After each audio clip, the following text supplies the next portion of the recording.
I'm Jay Horton. I make movies that make money. This is how.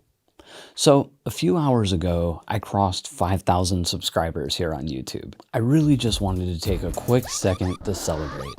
Yay! So, in anticipation of crossing 5,000, I asked my subscribers for questions. Here's a couple of those questions. I'd like updates on the ever-changing landscape of film distribution. What's working? What is no longer viable? A list of distribution options. Why? And ones to avoid. And why would also be great.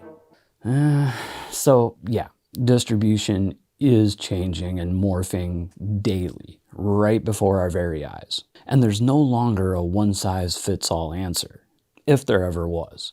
Basically, what I'm doing right now is using a quick release, high volume method. I make about one low budget feature documentary film a month, and I put them out through either Indie Rights, which is a distributor, or FILMHUB, which is a marketplace. And look, let me get real honest for a second here. The main reason that I pick, FILMHUB over Indie Rights or Indie Rights over FILMHUB for any particular project, it really has little to do with preferring one over the other. At the end of the day, it's really mostly for me about not keeping all my eggs in one basket. I just like to stay diversified. And of course, those two are not the only games in town. I've worked with many different distributors and sales agents over the years, but these are the ones that more recently, they've been working for me. But I know people want to hear about other distributors, so let me give you a quick list of a few distributors that I heard are working well for others. Caveat, I am not currently working with any of these distributors. Uncorked, Gravitas Ventures, ITN, Wild Eye Releasing, Terra Films, Lightyear Entertainment. Now, of course, not all of the feedback I've heard about all of them is good, so make sure and do your own research before picking any distributor. As for bad ones, look, I don't like throwing distributors or other filmmakers under the bus by naming specific bad ones. And the reason I don't typically do it is this.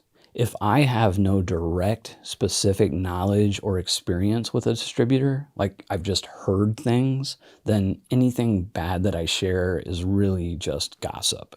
Now, this isn't to say that there aren't many legit complaints out there. There are. There definitely are. And there are predatory or bad distributors out there.